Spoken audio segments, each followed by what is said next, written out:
जी प्यारे बच्चों, कैसे हैं आप? मैं उम्मीद करता हूं कि आप सब ठीक होंगे।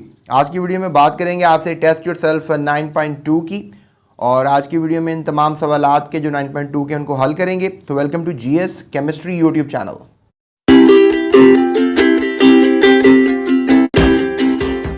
प्यारे बच्चों, पहला सवाल जो है वो किया जा रहा है कि define the law of mass action. तो ये सबसे आसान सवाल है। आई होप आपने definition law of mass action की याद कर ली होगी।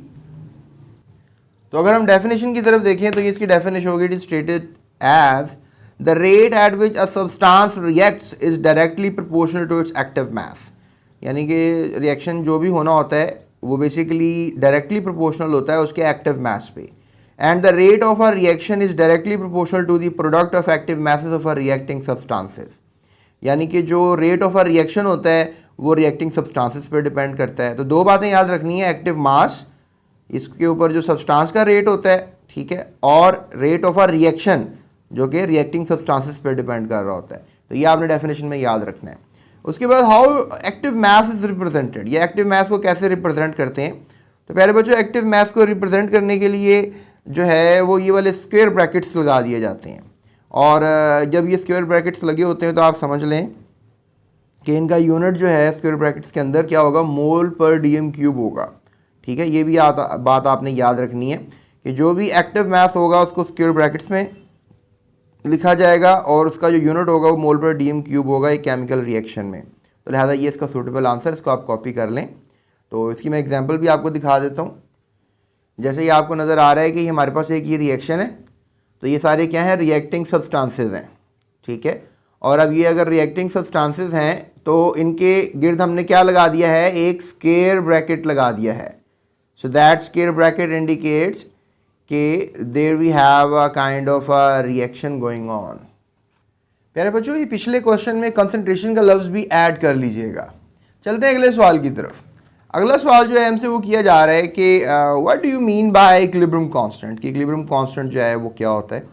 तो प्यारे बच्चों याद रखिएगा, एक ये रेशो होता है। जिस तरह आपको ऊपर नीचे चीज़ें नज़र आ रही हैं इसको रेशो में कहते हैं ना। जब आपके पास ए ओवर बी की फॉर्म में चीज़ें जो है वो आपको नज़र आ रही होती हैं तो हम इसको कहते हैं रेशो। जैसे फॉर एग्जांपल अगर ए ओवर बी लिखा हुआ ना, इसको ऐसे, इसको हम कह सकते हैं कि ये ए रेशो बी के बराबर है। ठीक है, तो हमारे पास क्या है जी, ये हमारे पास के सी है। अब हमने ए ओवर बी की फॉर्म में इसको लिखा हुआ है। के सी किसका रेशो है?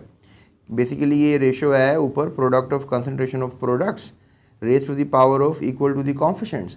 यानी कि जो आपके पास प्रोडक्ट्स आती हैं रिएक्शन में, आपको पता है कि जब रिएक्शन हो रहा होता है तो उसमें कुछ प्रोडक्ट्स भी होती हैं। जैसे आपको ये रिएक्शन नज़र आ रहा है, इसमें ये हमारे पास PCl3 फॉस्फोरस ट्राइक्लोराइड है और क्लोरीन गैस है, और ये PCl5 है। तो अब हमने क्या करना है कि कोई ऐसा रिएक्शन देखते हैं जिसमें जो प्रोडक्ट है वो 2 हों या 3 हों, वो वाला रिएक्शन देखते हैं जी। तो प्यारे बच्चों देखें, अब हमारे सामने एक कंडीशन है। अब ए और बी मैंने आपके सामने रिएक्टेंट्स कह लेते हैं और सी और डी को प्रोडक्ट्स कह लेते हैं। अब देखें, इस सेइंग कि आपने लेना है कंसंट्रेशन ऑफ प्रोडक्ट्स। ठीक है, product of concentration of product, यानी ये हमारे पास जो प्रोडक्ट है इसकी प्रोडक्ट लेनी है आपने। एक जो प्रोडक्ट है ना वो तो आपको पता है कि वो ये है जो आपको सी और डी नज़र आ रहा है। अब एक प्रोडक्ट जो है वो ये है कि आप मल्टीप्लाई करते हैं। ठीक है, अब ये बच्चों को ना दोनों लफ्ज़ों में कन्फ्यूजन हो जाती है। इस प्रोडक्ट का मतलब होता है टू मल्टीप्लाई। ठीक है, तो अब लेट से दैट कि हमारे पास ये सी और डी हैं, इनको हम कर लेते हैं कि सी हमारे पास जो है, अब हमने इसको मोलर कंसंट्रेशन ले लिया और इसे स्क्वायर ब्रैकेट्स कहते हैं ना। ये मोलर कंसंट्रेशन, मोल पर डीएम क्यूब हो गया ना ये, और हमने प्लस नहीं लगाने से यहाँ लगा हुआ, यहाँ पे भी हमने इसको ले लिया एज आ मोलर कंसंट्रेशन। तो अब दोनों को आपको आपस में जो भी इनकी कंसंट्रेशन होगी इसको क्या करोगे, मल्टीप्लाई करोगे। तो ऊपर आपने ये लेना है, ठीक है, और नीचे क्या लेना है, प्रोडक्ट ऑफ रिएक्टेंट्स, यानी कि आपने लेना product of concentration of reactants. तो कंसंट्रेशन ले लेते हैं पहले। ये हमने कंसंट्रेशन ले ली और यहाँ से भी हमने क्या ले लिया, कंसंट्रेशन ले ली। ठीक है, किसकी ले ली, बी की। तो अब हमने इनका प्रोडक्ट लेना है। ठीक है, तो ये किसके बराबर आ जाएगा, के सी के। अब raise to the power of coefficient का मतलब ये है कि लेट्स से दैट ए के साथ 1 लगाओ, बी के साथ 2 लगाओ, सी के साथ 3 लगाओ, डी के साथ 4 लगाओ। तो जो इनकी जो मोलैरिटीज़ होती हैं इसको हम कल कोएफिशिएंट बोलेंगे। यानी कि इसमें अब देखो सी के साथ क्या लगा हुआ है, 3 लगा हुआ है, तो हमने इसको raise to the power of coefficient कर देना है। ठीक है। अब डी के साथ क्या लगा हुआ, 4 लगा हुआ है, इसको भी हमने raise to the power of coefficient कर देना है। और ए के साथ 1 लगा है तो 1 लिखना ज़रूरी नहीं होता, और बी के साथ 2 लगा है तो स्क्वायर कर देना है। अब ये देखो, ये पूरा आपका डेफिनेशन वाला एक सिनेरियो क्रिएट हो गया, इक्वेशन बन गई। एंड आई होप आपको समझ में आ गई होगी। अब क्या समझ में आई है मैं आपको बता देता हूँ। समझ में आपको ये आई कि जो प्रोडक्ट होती है, प्रोडक्ट लेना है, product of concentration of products, यानी प्रोडक्ट्स का कंसंट्रेशन ऑफ प्रोडक्ट्स का हमने क्या ले लिया, प्रोडक्ट ले लिया, raise to the power of coefficient कर दिया। फिर प्रोडक्ट लेना है, किसका प्रोडक्ट लेना है, कंसंट्रेशन ऑफ रिएक्टेंट्स का। आपस में हमने ए और बी को मल्टीप्लाई किया था ना, so raise to the power of equal to coefficients कर देना है। जैसे हमने पावर उठा के ऊपर ले गए थे, कोएफिशिएंट्स का मतलब होता है पावर बनाना। इस लफ्ज़ से भी आपने कंफ्यूज नहीं होना। तो ये हमारे पास इसका जवाब है। सो आपको सवाल आया कि व्हाट इज़ इक्विलिब्रियम कॉन्स्टेंट, बड़ा तगड़ा सा सवाल है, बोर्ड में बड़ी दफ़ा आया भी हुआ है। तो it is the ratio of product of concentration of products, ठीक है। और इसी तरह से फिर to the product of concentration of the reactants given equilibrium expression, ये जो हमने केसी। अब केसी क्या है, केसी बेसिकली रेशो है इन दोनों का, ठीक है। किसका रेशो है, कंसंट्रेशन ऑफ प्रोडक्ट के प्रोडक्ट का, कंसंट्रेशन ऑफ रिएक्टेंट के रिएक्टेंट का, raise to the power of coefficient का। तो ये रेशो आपने याद रखना है, ठीक है प्यारे बच्चों।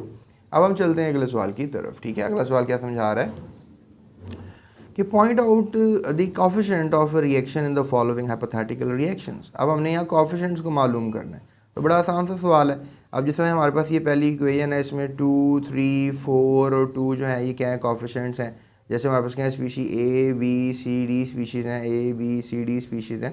तो इसमें आपको कोएफिशिएंट्स नज़र आ रहे हैं कि ए का कोएफिशिएंट क्या है 2, बी का क्या है 3, और सी का क्या है 4, और फिर डी का दोबारा 2 हो गया है। तो ये ऐसे लिख देना, कोई इतना मुश्किल तो नहीं है, ये आसान सा है। इस तरह से बी वाला भी है कि अगर रिएक्शन है आपके पास एक्स जो है वो चला गया है किस में, वाई में और जी में, तो फिर वाई और जी दोबारा आ जाएंगे एक्स में, तो उसका कोएफिशिएंट क्या होगा, एक्स वाई जी लिख कर उनके कोएफिशिएंट्स लिख देने। इस तरह ये एम एन जो है वो ओ में चला गया है, तो इसका भी आपने इस तरह स्पीशीज़ लिख के, क्योंकि अब ये स्पीशीज़ है ना जिनके साथ ही कोएफिशिएंट्स लगे हुए हैं, तो आपने कोएफिशिएंट मतलब ये कल आपने पावर बनानी। इस तरह भी मैंने आपको बताया था ना, ब्रैकेट्स में लिखेंगे तो फिर आपने इसको और इसको मल्टीप्लाई जब करना है तो ये पावर्स बन जाएंगी ब्रैकेट्स में। जब ये ब्रैकेट लगेगा इसके तो ये इसके ऊपर पावर जाके बन जाएगी। तो इसलिए वो ये पूछ रहे हैं कि बताएं कोएफिशिएंट इसमें है क्या, ठीक है। चलें अगले सवाल की तरफ चलते हैं। ओके, सो अब हमारे पास नेक्स्ट क्वेश्चन ये किया जा रहा है कि right the equilibrium constant expression, यानी इसकी हम इक्विलिब्रियम कांस्टेंट एक्सप्रेशन का मतलब है आपने के सी की शक्ल में लिखना है। अब आपको याद होगा कि जो के सी है वो बेसिकली प्रोडक्ट ओवर रिएक्टेंट होता है ऑफ द फॉलोइंग रिएक्शंस। तो यहाँ भी आप देख सकते हैं, यहाँ पे आप देख सकते हैं कि हमारे पास एक अब नाइट्रस ऑक्साइड है, उसके साथ कोएफिशिएंट 2 लगा हुआ है, और ये N2 ओवर, यहाँ कोई कोएफिशिएंट लगा हुआ है, यहाँ 1 लगा हुआ है। तो वही बात होगी, अगर हमने इस इक्वेशन को जो है वो केसी की शक्ल में लिखना है तो कैसे लिखेंगे। अब डेफिनेटली हमने इसको ऐसे लिखना है कि केसी की फॉर्म पहले लिखेंगे, केसी लिख देंगे, जैसे मैंने बताया कांस्टेंट एक्सप्रेशन जो केसी से रिप्रेजेंट होती है, तो इक्वल टू हमने प्रोडक्ट ओवर रिएक्टेंट्स करना है, ठीक है। तो प्रोडक्ट की कंसंट्रेशन ले लेनी है, देखें हमने ब्रैकेट लगा दी है और हमने ये प्रोडक्ट थी ना इसकी कंसंट्रेशन ले ली है। अब यहाँ तो 1 था ना ऊपर पावर, तो 1 तो लिखने की ज़रूरत नहीं है, और नीचे फिर हमने क्या लिख दिया है, रिएक्टेंट्स को लिख दिया है, क्योंकि यहाँ पे भी प्रोडक्ट लेना था। प्रोडक्ट दूसरी चीज़ तो है नहीं, यहाँ पे सिंगल ये ले लेंगे हम, N2 ही ले लेंगे ब्रैकेट्स में, ठीक है। और हमने 2 क्यों लगाया है पावर, क्योंकि इसका कोएफिशिएंट जो है वो 2 है, क्योंकि हमें रिएक्शन से पता लग रहा है ना ये बात। उसके बाद हम अगर अगले सवाल की तरफ देखें तो वही सिनेरियो इसका भी कि PCl3 क्लोरीन और ये इसका है, तो इसमें भी क्या होगा, ये प्रोडक्ट ऊपर आ जाएगी और रिएक्टेंट्स दोनों आपस में मल्टीप्लाई। इसमें क्या हो रहा है कि जो क्लोरीन है उसकी कंसंट्रेशन ली, इसका 1 ऊपर जाएगा, और ये PCl3 है इसकी भी कंसंट्रेशन ली, इसका 1 ऊपर जाएगा। तो look at that, the scenario is very simple. हमने इसको केसी की फॉर्म में लिख दिया है, बेसिकली मैं आपको ये बताना चाह रहा हूँ। सो इक्विलिब्रियम कांस्टेंट एक्सप्रेशन का मतलब ये होता है कि आपने केसी की फॉर्म में इक्वेशंस को केसी की फॉर्म में लिख देना होता है, तो ये आपने लिख दिया है यहाँ पे। इसके बाद आप देखें आखिरी इक्वेशन है यहाँ पे भी, तो ये प्रोडक्ट ऊपर आ जाएगी और रिएक्टेंट्स जो हैं वो नीचे आ जाएंगे, और उनके जो पावर्स हैं बन जाएंगी कोएफिशिएंट्स के तौर पे। और आई होप आपको ये भी समझ में आ गया। ये भी इतना आसान सा सवाल है, और आपको ये सवाल आया हुआ है बोर्ड में, ये भी सवाल बोर्ड में आया हुआ है, और इससे पिछला सवाल जो मैंने कोएफिशिएंट्स वाला करवाया है जो आपको नज़र आ रहा है थोड़ा सा, ये भी आपको बोर्ड में आया हुआ है। सो प्यारे बच्चों, ये थी हमारी test yourself number 5, and I hope आपको समझ में आ गई होगी।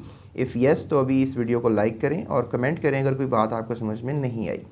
इसके अलावा आप चैनल को सब्सक्राइब कर सकते हैं, वो बिल्कुल फ्री ऑफ कॉस्ट सब्सक्रिप्शन होती है, इस पर कोई खर्चा नहीं होता है और आप सब्सक्राइब फ्री कर सकते हैं। इसके अलावा अपने दोस्तों को शेयर कर सकते हैं। इसके अलावा अगर आप टीचर हैं तो अपने स्टूडेंट्स को शेयर कर सकते हैं।